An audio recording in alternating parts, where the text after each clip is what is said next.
सम्मानित साथियों, नमो बुद्धाय, जय भीम। ये सुंदर सा दृश्य जो आप देख रहे हैं यहाँ पर प्रदीप कुमार बौद्ध जी और उनकी टीम के द्वारा यहाँ पर बौद्ध कथा का आयोजन ग्राम बहसैया में हो रहा है। उनकी आयोजक कमेटी को यहाँ सम्मानित करते हुए और इसी क्रम में आवाज का अर्थात अखिल भारतीय अनुसूचित जाति जनजाति कर्मचारी कल्याण एसोसिएशन की टीम ग्राम बहसैया पहुंची, जहां पर बौद्ध कथा का आयोजन ये दूसरी बार हो रहा था।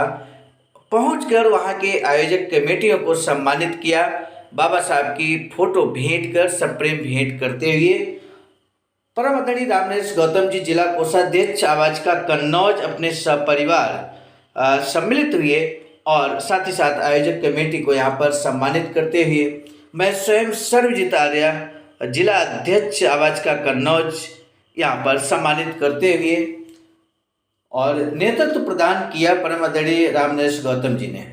और इसी बौद्ध कथा में ये सुनहरा अवसर भी प्राप्त हुआ जब समाज का मार्गदर्शन करने का मुझे स्वयं को अवसर प्रदान हुआ और सम्मानित करते हुए यहाँ पर दीक्षा और आदरणीय पुष्पा गौतम जी ने भी यहाँ पर बौद्ध कथावाचिका रूबी बौद्ध जी को सम्मानित किया। इसके बाद समाज का मार्गदर्शन करने का कुछ समय यहाँ पर प्रदान किया गया। इसके लिए आयोजक कमेटी का बहुत बहुत धन्यवाद। आइए सुनते हैं वो स्पीच जो हमने वहाँ पर दिया है। विचारधारा को पहुंचाने का इसे आप रोकिएगा नहीं। मुझे आज खुशी है इस बात को कहते हुए गर्व महसूस हो रहा है कि यहाँ के जो आयोजक साथी हैं, आप सभी लोग हैं, आपने उस बात को गंभीरता पूर्वक अमल किया और आज पुनः यहाँ पर वही आयोजन बुद्ध कथा का आयोजन आप करा रहे हैं। निश्चित रूप से हम आप पर गौरवान्वित महसूस कर रहे हैं।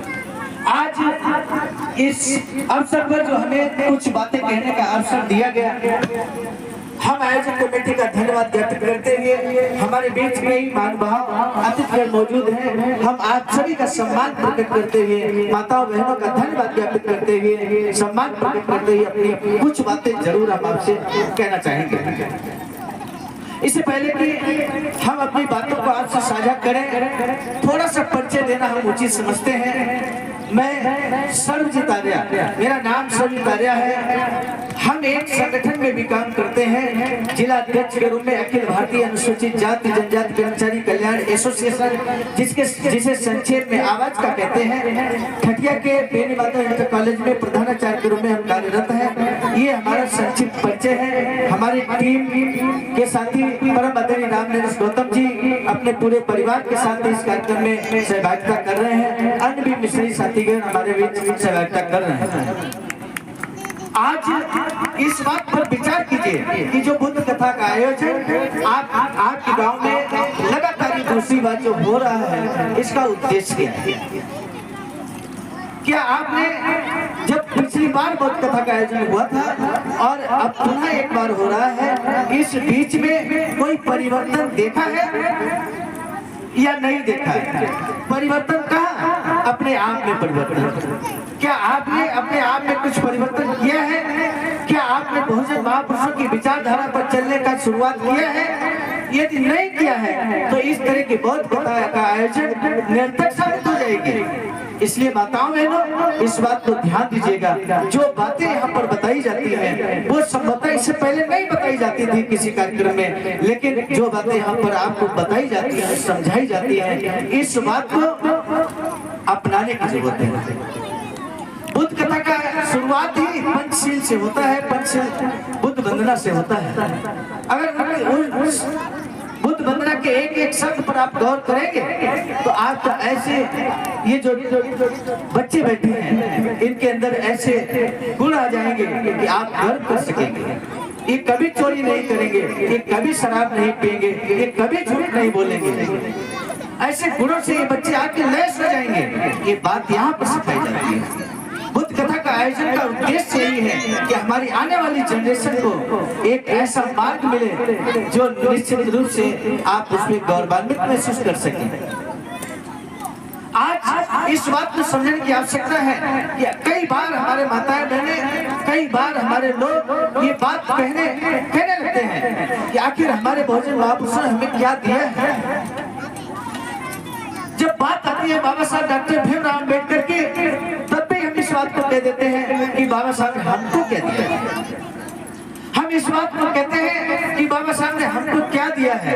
दिया होगा तो जो पढ़े लिखे हैं, आप तो प्रिंसिपल हैं, तो आपको दिया होगा, आपने पढ़ाई लिखाई किया, आप प्रिंसिपल बन गए, तो बाबा साहब ने आपको दिया। 13 मई को आपकी जनपद कन्नौज में मतदान होने जा रहा है। मैं आपको बता दूं, 1935 से पहले आपको वोट देने का अधिकार नहीं था मेरे साथ। इस समय आपका अपना प्रधान होता है, जिला पंचायत सदस्य होता है, बीडीसी मेंबर होता है, सांसद विधायक होता है।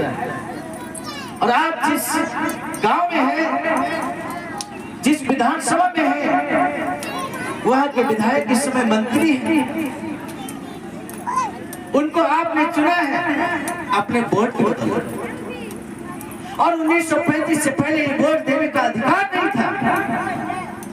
और जब वोट देने का राइट बाबा साहब ने दिलाया, बड़े कड़े संघर्ष की बदौलत, बाबा साहब कहते हैं कि कड़े संघर्ष की बदौलत ये संजीवनी मंत्र है जो वोट का अधिकार है, मैंने आपको दिलाया है। ये बात बाबा साहब स्वयं कहते हैं। जो 13 तारीख को यानी कि 13 मई को आप वोट डालने जाएंगे, एक बार वोट डालने जब जाइएगा तो जरूर याद कीजिएगा बाबा साहब डॉक्टर भीमराव अम्बेडकर को कि बाबा साहब अगर आप न होते तो ये वोट देने का अधिकार मुझे नहीं प्राप्त होता। क्योंकि 1935 से पहले हमारा समाज वोट नहीं डाल पाता था मेरे साथी। आज अपनी वोट की बदौलत आप शासन सत्ता स्थापित कर सकते हो। ये समय आपके पास है और आप करते भी हैं। तो इसलिए समझिए, अब आप समझिए इस बात को। अभी आपने कहा था कि बाबा साहब ने दिया होगा तो पढ़े लिखे लोगों को दिया होगा, आप प्रिंसिपल है, शिक्षक है, तो आपको दिया होगा। तो हम कहते हैं वोट देने का अधिकार आपको भी है, हमें भी है, आपको भी है। जो 18 वर्ष की उम्र पूरा कर चुका भारतवर्ष में, वो चाहे जिस धर्म का लोग हो, चाहे महिला हो, चाहे पुरुष हो, हर किसी को वोट देने का अधिकार है कि नहीं है।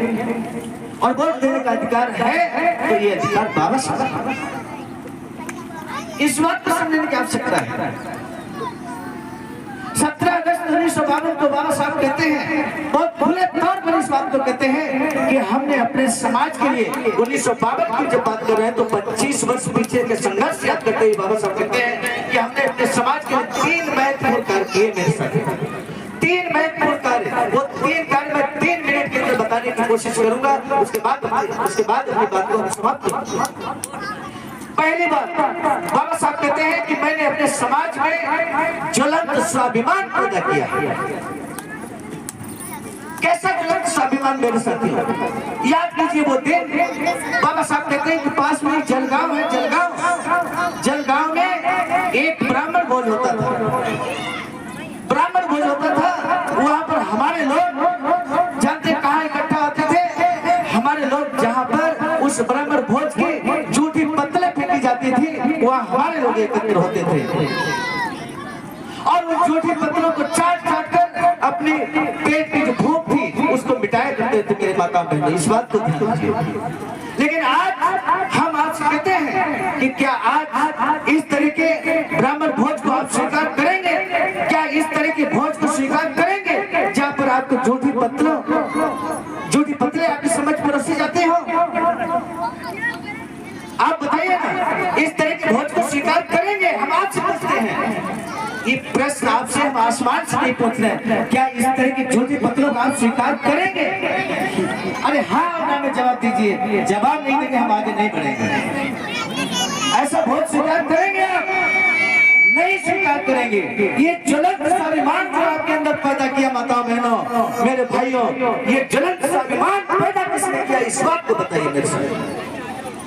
ये ज्वलंत स्वाभिमान बाबा साहब कहते हैं मैंने अपने अथक प्रयासों की बदौलत ये ज्वलंत स्वाभिमान अपने समाज के अंदर मैंने पैदा किया है। इसे कहते हैं ज्वलंत स्वाभिमान। और आप हमारे युवा साथियों से पूछिए, कोई कहे तो सही कि चलो हमारे यहाँ गोबर डालिए चलकर, इनकार कर देंगे, ये दिल्ली मुंबई कहीं चले जाएंगे, लेकिन यहाँ गोबर डालने नहीं जाएंगे। ये ज्वलंत स्वाभिमान किसने पैदा किया? ये ज्वलंत स्वाभिमान बाबा साहब डॉक्टर भीमराव अम्बेडकर ने पैदा किया। इस बात को समझने की आवश्यकता मेरे साथ। और ये स्वाभिमान हमारे अंदर नहीं है, ये हर अपने बच्चे के अंदर है, हर माता के अंदर है, हर भाई के अंदर है। इसे पढ़े लिखे होने क्या नाता है? हर किसी के अंदर जो ज्वलंत स्वाभिमान पैदा किया वो बाबा साहब की देन है। तब बाबा साहब कहते हैं कि दूसरा कार्य मैंने अपने समाज के लिए किया, वो शिक्षा के दरवाजे खोलने का कार्य किया। सम्मानित साथियों, यदि आप हमारे इस चैनल आवाज़ का ऑफिशियल, जिस पर नियमित सुबह 5 बजे डॉक्टर अंबेडकर संदेश आपको मिलता है, आप हमारे इस चैनल को सपोर्ट करना चाहते हैं, तो हमारा आपसे निवेदन है कि आप हमारे इस चैनल को सब्सक्राइब कर लें, वीडियो को शेयर, लाइक, कमेंट जरूर करें।